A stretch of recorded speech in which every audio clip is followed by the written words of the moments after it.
Good morning friends, welcome to decode exam defence. मैं हूं नूरुस्सलाम और मैं स्वागत करता हूं डिकोड एग्जाम के इस ऑनलाइन प्लेटफॉर्म पर आपका। दोस्तों, जैसा कि एग्जाम आ गए हैं नज़दीक और तैयारी में लग जाइए। बैक टू बैक वीडियोस हम आपके लिए बना रहे हैं और ज़्यादा से ज़्यादा चीज़ें आपको एग्जाम ओरिएंटेड दे रहे हैं। तो चलिए देखिए, पिछली क्लास से आगे वेरियस टोपोग्राफी फॉर्मेशंस को हमने पिछली क्लास में डिस्कस किया था। अब उसी से आगे आज हम अगले पार्ट को इसको डिस्कस करेंगे। देखिए, पिछले पार्ट में हमने वेरियस टोपोग्राफी को जाना था और उसके बारे में पढ़ा था। इसमें अगर हम वेरियस टोपोग्राफी के बारे में बात करें तो उसमें हमने कई पैटर्न्स थे। उसमें हमने दो पैटर्न्स को डिस्कस किया था, आपका रनिंग वाटर मतलब नदी के पानी को और अंडरग्राउंड वाटर। ठीक है, चलिए आगे बढ़ते हैं। आगे बढ़ने से पहले अगर आपने वीडियो को लाइक और शेयर नहीं किया तो तुरंत कर दीजिए दोस्तों, और हमारे डिकोड एग्जाम डिफेंस के ग्रुप पर जरूर जुड़िए, क्योंकि वहां से आपको सारा कंटेंट मटेरियल सब मिलेगा। तो उसके लिए टेलीग्राम पर जाइए, टेलीग्राम के पर सर्च करिए डिकोड एग्जाम डिफेंस और वहां पर आपको हमारा पूरा डिटेल मिल जाएगा फ्रेंड्स। चलिए देखिए, पिछली क्लास में हमने टोपोग्राफीज के फॉर्मेशन पे बात की थी। तो हमारे पास दो तरह के बल होते हैं, एंडोजेनिक और एक्सोजेनिक। एक्सोजेनिक फोर्सेस को हम डिस्कस करना था उसमें। तो एक्सोजेनिक फोर्सेस की वजह से हमारे पास वेदरिंग प्रोसेस होती है और वेदरिंग प्रोसेस की वजह से इरोजन होता है। एक जगह से मास हटकर दूसरी जगह जाकर डिपॉजिट होता है, जिसके कारण हमारे पास अलग अलग तरह के फीचर्स बनते हैं। इन्हीं को हम बोलते हैं टोपोग्राफी। अब ये टोपोग्राफी जो बनते हैं या फीचर्स जो होते हैं या वेदरिंग जो होती है, इनके होने के कुछ फैक्टर्स होते हैं। वो फैक्टर्स हमारे पास कौन से थे? वो फैक्टर्स हमारे पास ये हैं, rivers, underground water, sea water, glacier and winds. ठीक, तो ये 5 फैक्टर थे। इनमें से 2 को हम डिस्कस कर चुके थे, सी वाटर, ग्लेशियर और विंड को अब आज हमें डिस्कस करना है। ठीक है, हमने रिवर्स को डिस्कस किया था। रिवर की वजह से V shape valley, waterfall, alluvial plain, alluvial fan, river meandering, structural benches, river terrace, leaf, flood plain, delta, ये सब बनता है। इनमें से कुछ भी दे दे, आंसर क्या लगाओगे? रिवर। बहुत आसान सी चीज़ है, लेकिन आपको समझना है। फिर अगर हम बात करते हैं कि रिवर की वजह से क्या क्या बना, तो हमने बहुत सारी चीज़ों को देख लिया था। ये सब चीज़ें हम पिछली क्लास में डिस्कस कर चुके हैं, है ना। अब देखो, रिवर के बाद रिवर से पूरा स्ट्रक्चर हमने डिस्कस किया था, रिवर मेंडरिंग डिस्कस की थी, ऑक्सबो लेक डिस्कस किया था। सब चीज़ों को हम डिस्कस करते हुए चले थे, रिवर के पूरे पैटर्न्स को, लीव्स को, ठीक है, तटबंध कैसे बनते हैं, वी शेप वैली कैसे बनती है, इन सारी चीज़ों को हम डिस्कस करते हुए आगे बढ़े थे। तो लास्ट क्लास का अगर नहीं देखा है तो बिल्कुल देख लीजिए, उस पार्ट को, इम्पॉर्टेंट है। वाटरफॉल कैसे बनता है इसको भी मैंने समझाया था पिछली क्लास में। ठीक है, वाटरफॉल का एग्जैक्ट फॉर्मेशन, ठीक है, एलुवियल फैन जो होते हैं, जलोढ़ पंख जो होते हैं वो कैसे बनते हैं, डेल्टा क्यों बनते हैं, ये सब चीज़ों को मैंने बताया था। ये डायग्राम मोस्ट इंपॉर्टेंट है, इस डायग्राम को मत भूलिएगा, इससे आपकी ज़्यादातर चीज़ें क्लियर हो जाएंगी। ठीक, अब देखो, ये सब चीज़ों को हमने डिस्कस कर लिया था। लीव्स कैसे बनती हैं और लीव्स कहाँ पर होती हैं, इन सारी चीज़ों को हमने डिस्कस कर लिया था। फिर अंडरग्राउंड वाटर्स में क्या क्या चीज़ें बनती हैं उस पर हमने चर्चा कर ली थी लास्ट क्लास में। ठीक, ये सब चीज़ें बनती हैं। ब्लाइंड वैली सबसे आखिरी में डिस्कस किया था। ठीक, कंदरा, सिंक होल, ये दोनों चीज़ें बहुत इंपॉर्टेंट है। ठीक, अब देखते हैं, देखिए यहाँ पर हमने इनमें क्या क्या चीज़ कैसे बनती है, इन सबको डिटेल में पिछली क्लास में डिस्कस किया था। पूरा डायग्राम मैंने आपको बताया था। ठीक है, ये सब चीज़ें हमने पिछली क्लास में डिस्कस किया था। कहाँ तक किया था? हमने सिंक होल से लेकर आपका केव्स के फॉर्मेशन तक, स्लैगमाइट और स्टेक्टाइट तक किया था। अब यहाँ से आगे बढ़ते हैं और अपने अगले पार्ट पर, तीसरे पार्ट की तरफ चलते हैं। तीसरा पार्ट है सी वेव्स। सी वेव्स जो होते हैं, इनकी वजह से क्या होता है, आपके कोस्टल केव, स्टैक, कोव, बार, स्प्लिट, बीच, इस तरह फीचर बनते हैं। इनके नाम ये लिखे हुए हैं। अब ये नाम याद तो आपको करने पड़ेंगे, लेकिन ये होते क्या हैं ये मैं आपको समझा देता हूँ। ठीक है, अब देखिए, सी वाटर की वजह से आपका ये सारे फीचर्स बनते हैं। अब ये फीचर्स क्या क्या हैं इनको हम देखते हैं। देखो, इसमें आपकी अपर्दित मतलब इरोजन की वजह से, इरोजन मतलब आपका इरोजनल एक्टिविटीज़ की वजह से क्लिफ बनती है, टेरेस बनते हैं, स्टैक बनते हैं, केव, मतलब ये सब इरोजन, अपर्दन के कारण होते हैं, मतलब कटाव के कारण। और डिपॉजिट, जो चीज़ें वहाँ से निकल के आती हैं उनके डिपॉजिट होने से बनते हैं बीच। बीच जानते हैं ना, घूमते हैं बीच पे, वो बीच इसी वजह से बनते हैं। टिब्बे, sand dunes, barriers, spits, bars. Most important है, पेपर में 2-3 बार आ चुका है, ठीक है, ये वाला नीचे वाला, इसे याद रखिएगा। ये सब जो है डिपॉजिट फीचर्स हैं। ये क्या है, इरोजनल फीचर्स हैं, किसके, आपके वेव एंड करंट के। ठीक, अब यहाँ से आगे बढ़ते हैं। तो सी वाटर में देखो पहले क्या होता है, ये पूरा एक बड़ा सा एरिया है। अब पानी जो है नीचे से मिट्टी को काट रहा है ना, अब काट काट के नीचे क्या कर रहा है, सी केव बना रहा है। ठीक, इरोजनल एक्टिविटीज। जब ये ज्यादा गहरा हो गया कि इससे आर पार से चीजें दिखने लगी, तो क्या हो गया, ये हेडलैंड हो गया, मेहराब। ठीक, अब जब यही कटाव ज्यादा हो गया और ये पूरा एरिया बीच से गायब हो जाता है, ये एरिया अलग होके हो गया है ना, ये पुल बने हुए हैं, देखा होगा आपने कि बने होते हैं। अब ये बीच वाला एरिया कहाँ गायब होगा, ये अलग हो गया, तो ये जो एरिया यहाँ से ये अलग हो जाता है पूरा, तो ये कुछ इस तरह से दिखने लगता है। इसको हम क्या बोलते हैं, स्टैक। तो देखो यही है फॉर्मेशन। पहले सी केव बनती है, ये बड़ी होती जाती है, सी आर्क बनती है, सी आर्क और बड़ी होती है तो हेडलाइन बनती है, और जब इससे ये वाला एरिया अलग होकर अलग हो जाता है तो ये क्या बनता है, स्टैक। ठीक, तो इसे याद रखिएगा। और ये पूरा एरिया जिस पर हम बात कर रहे हैं, ये क्या होता है, नदी या पानी के बाहर एक आगे की तरफ, जैसे ये पूरा पानी है, ये इधर पूरा पानी है, तो पानी की तरफ एक बड़ा सा एक लंबा सा एक पट्टी बनी होती है जो पानी की तरफ निकली होती है सिर्फ, तो इस पट्टी को हम बोलते हैं कोव। ये पूरी पट्टी क्या होती है, कोव। ठीक, और इसी कोव में जब नीचे की तरफ इरोजन होता है तो सी केव बनती है, जब बड़ा होता है सी आर्क बनती है, और बड़ा होता है तो स्टैक बनता है। इरोजन का स्टेप है, पहला स्टेप, दूसरा स्टेप और तीसरा स्टेप। क्लियर है। अब यहां से आगे बढ़ते हैं। देखो आपके पास स्पिट, स्पिट जो होती है वो क्या होता है, वो आपका समुद्र के पैरेलल चलती है, पैरेलल इस तरह से, इसके समांतर, ये स्पिट कहलाती है।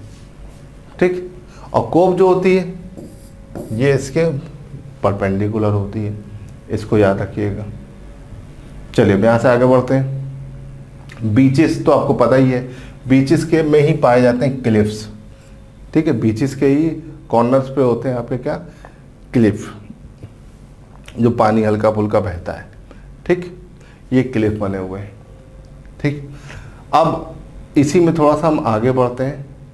तो उसके बाद ग्लेशियर, ग्लेशियर की अगर हम बात करें तो ग्लेशियर में बहुत सारी चीज़ें बनती हैं भैया।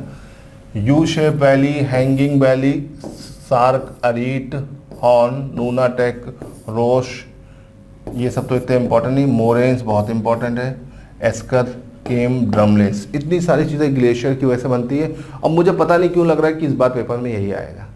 तो ग्लेशियर्स के फीचर्स को थोड़ा सा ध्यान रखिएगा। ठीक, अब कौन इरोजनल है कौन डिपॉजिट है, इनमें तो देख लो। देखो इरोजनल फीचर्स जो है वो आपके सामने है।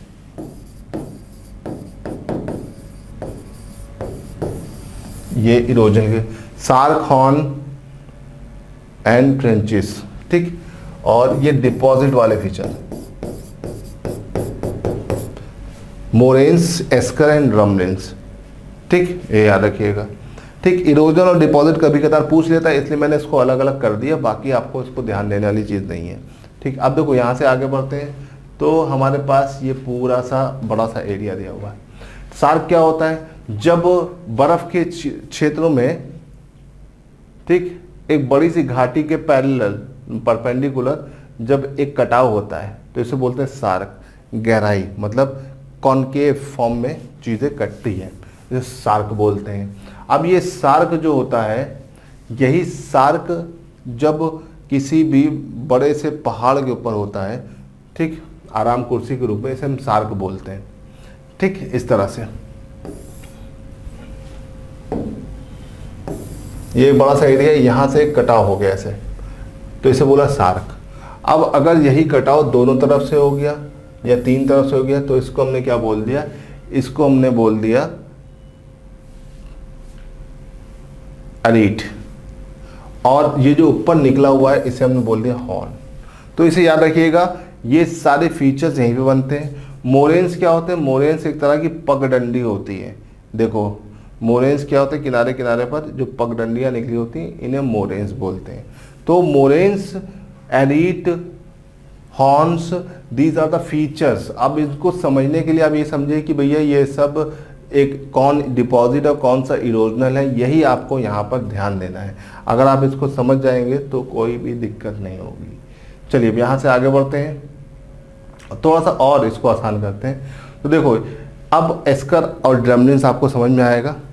ग्लेशियर्स ऊपर रहते हैं, पानी नीचे जमा होता है। जब ग्लेशियर हटता है तो नीचे पानी का जो जमा हुआ हिस्सा होता है वो एस्कर इस तरह से दिखाई देता है। ड्रमलिन्स एक टीले टाइप के होते हैं। एस्कर क्या होते हैं? टीले नहीं होते बल्कि नीचे जमा हुआ पानी होता है ना। और हिमोड़ क्या होते हैं? हिमोड़ एक पगडंडी की टाइप में, जो बर्फ़ के क्षेत्रों में आप देखते हैं ना, एक उठा हुआ पगडंडी होता है, इस पर किनारे किनारे आप चल के जा सकते हैं, वो हिमोड़ होता है। ठीक। और अगर देखा जाए तो एस्कर जो होता है ये आपका इन्हीं हिमोर्स के बीच में होते हैं और ड्रमलिन्स भी इन्हीं के बीच में होते हैं। तो देखो एस्कर, ड्रमलिन्स और moraines, these are the deposit features, और ये आपका इस तरीके से देखने में मिलेगा। एनसीईआरटी देखोगे तो वहाँ पर आपको मिलेगा। और ये सब देखो एस्कर कैसा होता है? बर्फ़ जमी और बर्फ़ जब हटती है और नीचे एस्कर दिखाई देते हैं। ड्रमलिन्स क्या होते हैं? बर्फ़ के टीले टाइप के होते हैं। और जो पगडंडी टाइप के होते हैं जिनमें किनारे किनारे आप चल सकते हो, दीज आर कॉल्ड मोरेन्स। किनारे किनारे के चारों तरफ के जो कॉर्नर्स होते हैं, ठीक, ये आपके मोरेन्स होते हैं। इनको ध्यान रखिएगा, मोरेन्स चारों तरफ के कॉर्नर्स होते हैं। देखो इसको समझना थोड़ा सा मुश्किल काम है। क्यों? क्योंकि जितना आप देखोगे, विजुलाइज करोगे ना, उसी से आपको ये सब चीज़ें समझ में आएंगी। ठीक। चलिए अब यहाँ से आगे बढ़ते हैं। ग्लेशियर की वजह से बनता है यू शेप वैली। जब ग्लेशियर के बीच से पानी बहुत ज़्यादा इरोजन होता है तो ये देखो इरोजन की वजह से क्या होता है, ये पूरा वी नहीं बनता है बल्कि एक यू बनता है। आसपास के एरिया के से भी इरोजन करता है और यू शेप। वी शेप वाली रनिंग वाटर की वजह से बनती है, यू शेप वाली ग्लेशियर की वजह से बनती है। और जब इसी वैली की हम बात करते हैं तो इसी वैली में अगर नीचे ये यू शेप वैली जा रही है और इसके ऊपर एक वैली और ऊपर से आ रही है तो ये कहलाती हैंगिंग वैली।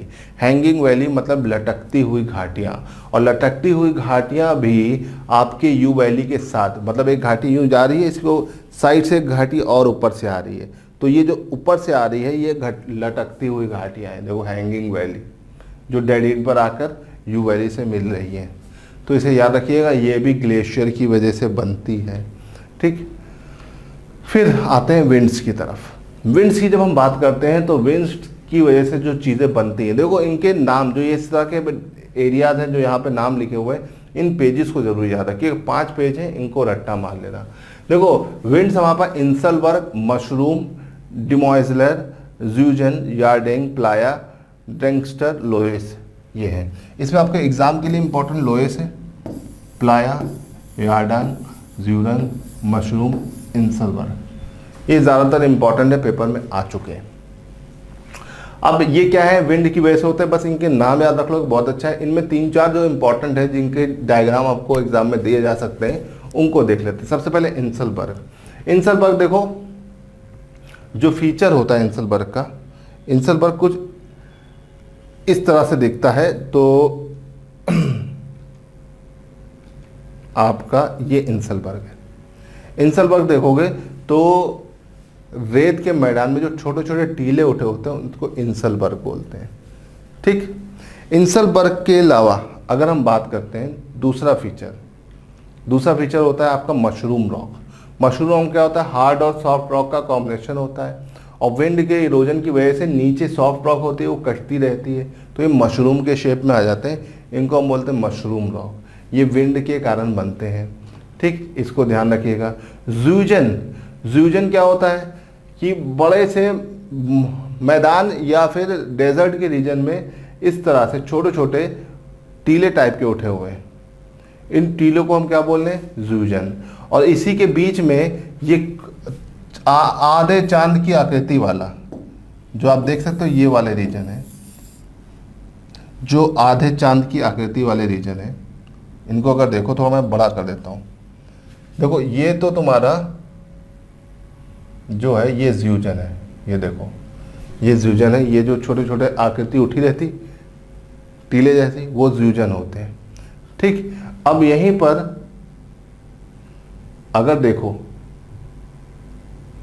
इधर तो देखो ये क्या है, ये आपका देखो ये आपकी चांद की आकृति जैसा, देखो आधे आधे चांद जैसी आकृति जैसा उठे हुए एरिया है, इनको हम बोलते हैं बर्चन्स। ठीक है, बरखन्स या बर्चन्स जो भी आप बोलना चाहें। ये कैसे होते हैं, चांद की आकृति से। अभी मैं इसको दिखाऊंगा डायग्राम इसका, तो आपको ज़्यादा समझ में आएगा। तो देखो इस डायग्राम में आपको ज़्यादातर चीज़ें क्लियर हो जाएंगी। अब बरखन्स का डायग्राम मैं आपको दिखा देता हूँ। देखिए ये बरखन्स का डायग्राम, ये देखो वहाँ पर उठे होते एक चंद्र आकृति के होते एकदम बरखांस, पैराबोलिक आकृति होती है इनकी, है ना। इस तरह से ये पूरा डायग्राम आपको वहाँ पर जो बना था उसकी मेन आकृति यहाँ पर दिखी है। तो ये भी आपको कहाँ बनते हैं, ये भी आपके वहीं पर बनते हैं, कहाँ पर, विंड्स के कारण, विंड के इरोजन और डिपॉजिट के कारण। अब कौन सा इरोजन के कारण बन रहा है भाई, इरोजन की वजह से आपके पेडी प्लेन और पीडमेंट प्लेन और प्लाया मशरूम रॉक, ठीक है, ये सब बन रहे हैं। और निक्षेपण की वजह से बालू टिब्बे, सैंड ड्यून्स, या फिर आप इसे बोल सकते हैं क्या, बरखांस बनते हैं। ये आपके डिपॉजिट होने की वजह से बनते हैं। ठीक, तो ये सारे फीचर्स हैं जो आपको ध्यान रखने फ्रेंड्स। अगर आप इनको ध्यान रखोगे तो ये आपको क्लियर रहेगा। ज़्यूजन्स क्लियर है। देखो ये पूरा बड़ा सा मैदान है जहाँ पर पूरा का पूरा सब कुछ एक साथ दिखाया गया है। ठीक है, आमतौर पर मरुस्थलों में इस तरह के फीचर्स ज़्यादा बनते हैं। ठीक, तो इसको ध्यान रखिएगा। ठीक, इसमें वादी भी दिखाई गई है, इंसलबर्ग भी दिखाया गया, बरखांस, ओएसिस, प्लाया, एलुवियल फैन, ठीक है, मेसा, बटल, पीडमेंट, सब कुछ दिखाया गया है। ये कंबाइंड है। देखो ये क्या होता है ना, एक ही क्षेत्र में सब कुछ बने होते हैं लेकिन हम इसे समझ नहीं पाते हैं। ठीक, अब देखिए ये आपके सामने कुछ क्वेश्चन है। मैंने पिछली क्लास से अब तक जो कुछ पढ़ाया है, ये देखो ये क्वेश्चन लिखे हुए हैं। अब ये क्वेश्चन जो है इनको नंबरिंग कर लो। देखो जैसे इन पे नंबरिंग कर लेते हैं, तो अगर मैं इस पे नंबरिंग करूंगा तो नंबरिंग पर ये कुछ इस तरह से आएगा 1 2 3 4। ठीक है, पढ़ो, आंसर तुम कमेंट सेक्शन में दोगे। मैं आंसर नहीं बताऊंगा जब तक तुम कमेंट में नहीं बताओगे। आपका कमेंट में आंसर आएगा तो मैं अगली क्लास में इसके क्वेश्चन आंसर सब कराऊंगा, लेकिन अगर कमेंट में आंसर नहीं आता है तो मैं कुछ नहीं कराऊंगा। ठीक है, 1 2 3 4। ठीक, पूछा रहा है लीव्स किसकी वजह से बन रहा है, तो 4 ऑप्शन है। ज़्यूजन किसकी वजह से बन रहा है, 4 ऑप्शन है। लोएस किसकी वजह से, 4। मोरेन किसकी वजह से, 4 ऑप्शन। ठीक, 4 क्वेश्चन हो गए। फिर आता है आपका 5वां क्वेश्चन, 6ठा क्वेश्चन, 7वां क्वेश्चन, 8वां क्वेश्चन। आपको कुछ नहीं करना है, 1 के आगे क्या होगा, 1 का 1 होगा, 2 होगा, इसी तरह से आपको करना है। हैंगिंग वैली किसकी वजह से बन रहा है, तो आपको जो सही लगे। हैंगिंग वैली अगर आपको 1 की वजह से लग रहा तो 1 लिख सकते हो, 5 1 है ना। 6 का क्या होगा, आर्टिशियन बेल्स, तो आपको 6 का 2 लग रहा है तो 2 लगा देना। तो जो भी आपको सही लगे आप आंसर बताओ। इतनी देर से मैंने आपको 2 पार्ट में पूरा सेक्शन पढ़ाया है, तो ये आपने क्या पढ़ा है ये आपका यहाँ पर प्रैक्टिस हो जाएगी, है ना। ये क्वेश्चन जो है ये 8 क्वेश्चन आपको प्रैक्टिस करा देंगे, क्या, किस चीज़ की, जो आपने पढ़ा है। इसके आंसर आप मुझे कमेंट सेक्शन में देना, ठीक है, चाहो तो ग्रुप पे डाल देना, जहां पर बेटर लगे। डिकोड एग्जाम डिफेंस का टेलीग्राम चैनल है, वहां पर भी आप इसका आंसर दे सकते हो। जो आंसर देगा भाई वही सिलेक्शन पाएगा, ये याद रखिए, क्योंकि यहाँ से कॉन्सेप्ट उसी के क्लियर होंगे जो इसको समझ जाएगा, है ना। क्योंकि टॉपिक कॉम्प्लिकेटेड है, उसमें इमेजिनेशन पावर बहुत चाहिए, और इमेजिनेशन पावर कैसे बनेगी, जब आप ये सारे क्वेश्चंस करोगे। चलिए, ये मैंने 8 क्वेश्चन दे दिए आपके होमवर्क के, ठीक है। देखें कितने लोग करते हैं और कहाँ तक करते हैं। ठीक, अब ये 9वां क्वेश्चन जो है इसको पढ़िएगा आराम से, और इसे पढ़ने के बाद इसका आंसर लगाइएगा। Wind blowing constantly in one direction in rocky desert form.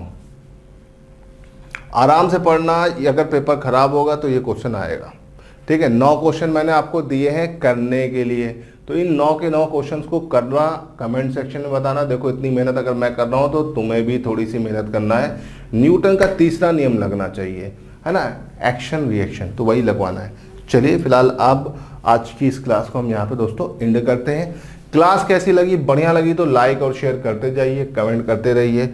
जब तक आपका लाइक शेयर कमेंट आता रहेगा हम इसी तरह से अच्छी अच्छी क्लासेस को आपके लिए बनाते रहेंगे। आपके जितने भी कमेंट्स हमारे लिए वैल्यूएबल हैं। Okay guys, thank you so much. जय हिंद।